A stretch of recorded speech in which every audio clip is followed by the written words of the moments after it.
crores முதல்ல இருந்தே அவங்க கையில முழு அமௌண்ட் அந்த NDRFல இருந்து SDRF வர வேண்டிய பணம் ஸ்டேட் கவர்மெண்ட் கையில புயல் வருதோ இல்லையோ முதல்ல கொடுத்து வச்சிருந்தோம். இதை தவிர சென்னை நகரத்துக்கு வெள்ளத்தினால திருப்பி திருப்பி திருப்பி சேதம் வருது, அதை சரி பண்ணுங்க, அண்டர் கிரவுண்ட் டிரைனேஜ் எல்லாத்தையும் சரி பண்ணிக்கங்க அப்படின்னு 5000 கோடி ரூபாய் வரவழைச்சு கொடுத்தோம். அது எங்க பாக்கெட் பணம் நான் சொல்ல, நீங்க எங்க இருந்து என்ன கொடுக்குறீங்களோ எனக்கு அதை பத்தி அந்த விஷயத்துக்கு வரல. அந்த 5000 கோடி சரியா உபயோகிச்சிருந்தா இப்போ அந்த மிச்சாங்க புயல்ல சென்னை இவ்வளவு அவஸ்தப்பட்டு இருக்குமா நான் கேக்குறேன். அந்த 5000க்கு கணக்கு என்னங்க? அந்த 5000 பத்தி கேட்ட போது என்ன சொன்னாங்க? 5000 கோடியை பத்தி கேட்ட போது என்ன சொன்னாங்க? முதல்ல இல்ல 90% செலவழிச்சுட்டாங்க, ஒன்னாகாது. அதுக்கப்புறம் சொன்னாங்க இல்ல 90% அவருக்கு தெரியாம சொல்லிட்டாரு அமைச்சர். அமைச்சர் சொன்னாரே நாங்கெல்லாம் சீரியஸா எடுத்துட்டோம். ஐயோ 90% செலவழிச்சுட்டாங்க. அதுக்கப்புறம் அவங்களே கரெக்ட் பண்றாங்க, இல்லைங்க 90 இல்லைங்க. அந்த 5000 கோடியை உபயோகிச்ச கணக்க தமிழ் மக்களுக்கு முதல்ல சொல்லுங்க. மத்திய அரசே ஒண்ணும் கொடுக்கிறார். 900 crores முன்னாடி கொடுத்த பணத்தை சரியா நீங்க உபயோகிச்சிருந்தாலே தடுத்து நிறுத்தி இருக்கலாம். வர புயல் வரத்தான் போகுது, ஆனா தடுத்து நிறுத்தி இருக்கலாம் சேதத்தை. அதனால இப்ப நீங்களும் வந்து பாத்துட்டு போனீங்களே, ஏங்க ஒரு பைசா எப்படி சொல்றீங்க? ஒரு பைசாவா? கொடுத்த 5000 கொடுத்த 950 எங்க போச்சுங்க? அதனால நான் கொடுக்காம இருக்கேன், அதையும் நான் சொல்லல. ஆனா கேள்வி கேட்கிறவங்க தயவு செஞ்சு ஒரு பைசாங்கிற பாஷையை கொஞ்சம் யோசிச்சு. ஒரு பைசாவா? சென்னை சீரழிஞ்சிச்சு மிச்சம் போது 5000 கோடி எங்க போச்சு? அதுக்கு முன்னாடி புயல் எது வந்தாலும் சரி அந்த 950 உங்க கையில வச்சுக்கோங்கன்னு முதல்ல வருஷம் முழுக்க கொடுக்க வேண்டிய 950 ஆல்ரெடி கொடுத்து வச்சிருந்தோமே, அதை எங்க உபயோகிச்சீங்க? அதை கொஞ்சம் கணக்கு சொல்லுங்க.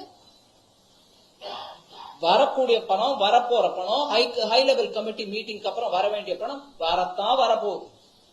சும்மா இந்த மாதிரி கேள்வியை கேட்டு கேட்டு கேட்டு மக்களை ஒரு பிரமப்படுத்தி ஒண்ணுமே வரல மோதிக்கிட்டேன்னு சொல்றதுக்கு பிளீஸ் அட்டம் பண்ணாதீங்க. உண்மையை வந்து நான் திருப்பி திருப்பி சொல்லிட்டு தான் இருக்கேன். ஒரு நிமிஷம் கேட்காத.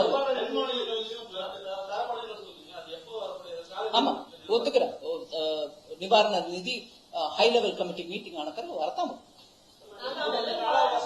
அதுக்கு முன்னாடி 900 crores கொடுத்தேன் தம்பி, அது என்ன ஆச்சு? அதை பத்தி கொஞ்சம் கணக்கு சொல்லுங்க. 5000 கோடி கொடுத்தோமே, அதை பத்தி கணக்கு சொல்லுங்க. இதை புடிச்சுக்கிட்டு அவங்க சொல்றாங்க, நீங்களும் அதே கேள்வி என்கிட்ட கேட்டுட்டு இருந்தா நானும் பதில் சொல்லுவேன். இந்த கேள்வியும் அவங்க கிட்ட கேள்வி.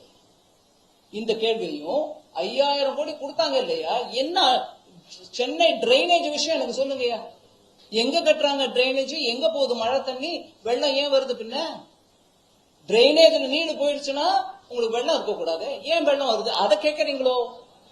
அந்த கேள்விய திராவிட முன்னேற்ற கழக அரசு கேட்கறீங்களா? ஐயா 5000 கோடி நீங்க உபயோகிச்சிட்டீங்க, 90% உபயோகிச்சிட்டீங்கன்னு உங்க அமைச்சர் சொன்னாரு, ஏங்க பின்ன தண்ணி தீங்குது கேக்குறீங்களா? கேளுங்க.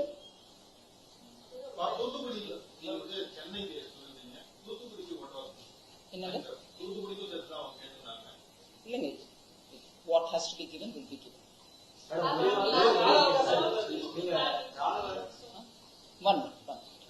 அமைச்சராக இருக்கும்போது தமிழ்நாடு வந்து ஒரு பயங்கரவாத நாடா வந்து, அதாவது மாநிலமா மாறிட்டு இருக்கு.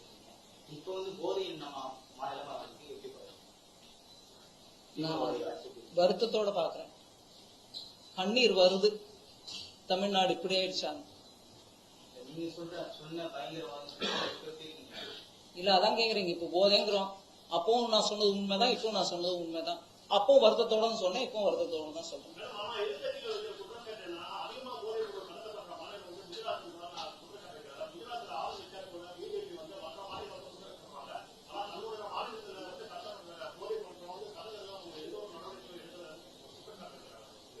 ராமேஸ்வரம் பக்கத்துல அனுப்பது என்ன? போதைப் பொருள் இல்லைங்களா? அது நார்மலா இல்ல, இத்தனை குவான்டிட்டி அமுத்துச்சு. அது இவங்க ராமேஸ்வரம் அவங்களோட இல்லைங்கிறாங்களா? அப்ப அதுவும் குஜராத்ல இருக்குதா? மன்னிக்கணும். அவங்க எப்ப பாரு திருப்பி அடிச்சுட்டு தான் பொறுப்பை கை கழுவிட்டு போயிடலான்னு பாக்குற அந்த முயற்சி அளிக்காது. ஒரு நிமிஷம். திருப்பி திருப்பி அது குஜராத்ல இருந்து வந்துச்சு, இது இங்க இருந்து வந்துச்சு, எங்க மேல பழி போடுறீங்க? இனிமே செல்லுபடி ஆகாதது.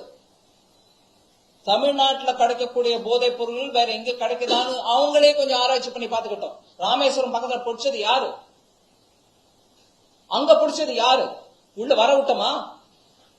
கைப்பற்றப்பட்டு அதுக்கு அப்பவே பப்ளிக்ல எரிக்கிறோம். ஒவ்வொரு முறையும் இந்த மாதிரி ட்ரக்ஸ் கன்ஃபிஸ்கேட் பண்ணது எல்லா சரக்கையும் எரிச்சிடுறோம். இப்ப இலங்கைக்கு பக்கத்துல எங்க இருந்து வந்துச்சோ அது ராமேஸ்வரத்துல அட்டது, அதையும் எரிப்போம். ஆனா அது இங்க வந்துச்சு, அதை புடிச்சவங்க யாருங்க? அதனால இதே 50-60 வருஷமா போய் எத்த பாரு சென்ட்ரல் கவர்மெண்ட் மேல போடுறது. எனக்கு வருத்தம் என்னன்னா, ஒரு தேசிய கட்சியா இருக்கக்கூடிய காங்கிரஸ் கட்சி ஒரு தேசிய அளவில் யோசிச்சுக்கிட்டு இந்த ஒரு செப்பரேட்டிஸ்ட் பாஷையில பேசக்கூடிய கட்சிகளுக்கு பதில் கொடுக்காம இன்னைக்கு அடங்கி போய் அவங்களுக்கு அடிமையா இருக்கக்கூடிய அளவில் ஆயிடுச்சுன்றது காங்கிரஸ் கட்சி தமிழ்நாட்டின் நிலை. மன வருத்தத்தை அளிக்குது. அவங்க நிதியே இல்லாம எல்லாம் முடக்கப்பட்டிருக்கு, மேலும் மேலும் ஃபைன் போடணும்னு சொல்றாங்க. அப்ப எப்படி அந்த நிதியை வச்சுட்டு தான் தமிழ்நாட்டை ஓட்டுறாங்களா? பலே சொல்றீங்க ஐயா. நான் உங்களுக்கு சொல்றேன், நம்ம ஒவ்வொருத்தருக்கும் டாக்ஸ்ல சரியா நம்ம ரிட்டர்ன் ஃபைன் பண்ணிட்டோம்னா ப்ராப்ளம் இல்லைங்க. டாக்ஸ்ல ஏதோ ஒரு முன்னுக்கு பின்னு முரணாவா சொல்லியிருந்தோம்னா அவங்க கேட்கறாங்க, ஏங்க இப்படி நீங்க சொல்றீங்களே, இது என்ன வரி இப்படி குறையா இருக்குது நிறைய இருக்குதுன்னு உங்க கேள்வி கேட்கறாங்க. அதுக்கு தகுந்த சமயத்துல உடனடியா பதில் கொடுத்துட்டீங்கன்னா திருப்பி உங்ககிட்ட வரதில்லை. இல்ல ஒருவேளை நீங்க கொடுத்த பதிலும் சரியா இல்லைன்னா திருப்பி அப்பீலுக்கு வராங்க, நீங்க வாங்க நீங்க முறையா விளக்கம் கொடுங்க. அந்த ஒவ்வொரு முறையிலும் காங்கிரஸ் கட்சி தன்னோட விவரத்தை ஒண்ணுமே சரியா சொல்லல. அரசியல் கட்சிகளுக்கு வரி இல்லை. ஆனா அந்த வரி இல்லைன்ற அந்த கேட்டகரி எப்போ நீங்க ஒவ்வொரு வருஷமும் எனக்கு வரி ஒண்ணும் இல்லைங்க நான் அரசியல் கட்சி அப்படின்னு ஃபைல் பண்ணணும் பேப்பர். அந்த ஃபைல் கூட பண்ணாத நிலைமையில இருக்கக்கூடிய காங்கிரஸ் கட்சி கேள்வி கேட்டா தப்புன்னு எப்படிங்க? சாமானிய மக்கள் நம்ம எல்லாரையும் டாக்ஸ் டிபார்ட்மெண்ட் கேக்குது, அதே மாதிரி அவங்களும் கேட்டாங்க. அதுக்கப்புறம் சரி கேட்டதோட விட்டமா, நீங்க கொடுத்த பதிலும் சரியா இல்ல, திருப்பி நாங்க கேட்கிறோம். அதுக்கப்புறம் என்ன சொல்றீங்க? வாங்க கோர்ட்டுக்கு. சரி வந்தோம் கோர்ட்டுக்கு. ஒவ்வொரு கோர்ட்டிலும் காங்கிரஸ் கட்சி கூட்டிட்டு போச்சு இன்கம் டாக்ஸ் டிபார்ட்மெண்ட். ஒவ்வொன்றிலையும் விவரம் கொடுக்குறோம், ஒவ்வொன்றிலையும் கேட்கும். ஜட்ஜ் சொல்றாரு இல்ல ஐடி டிபார்ட்மெண்ட் சொல்றது கரெக்ட் தான், நீங்க கட்டி தான் ஆகணுங்கிறாங்க. ஏங்க ஒவ்வொரு கோர்ட்டுமா சொல்லும் அப்படி? சுப்ரீம் கோர்ட் வரைக்கும் நீங்க போயிருக்கீங்க, ஒவ்வொரு கோர்ட்டும் சொல்லுது நீங்க சமயத்துல பேப்பர் சப்ளை பண்ணல, கேள்விக்கு பதில் சொல்லல, உங்ககிட்ட இருக்கிற பணத்தை பத்தி விவரம் கொடுக்கல, இத்தனை பணத்தை காட்டாம வச்சிருந்தீங்க எல்லாம் சொல்றாங்க. சோ அவங்களுக்கு ஒரு நியாயம், நம்ம எல்லாருக்கும் ஒரு நியாயமா?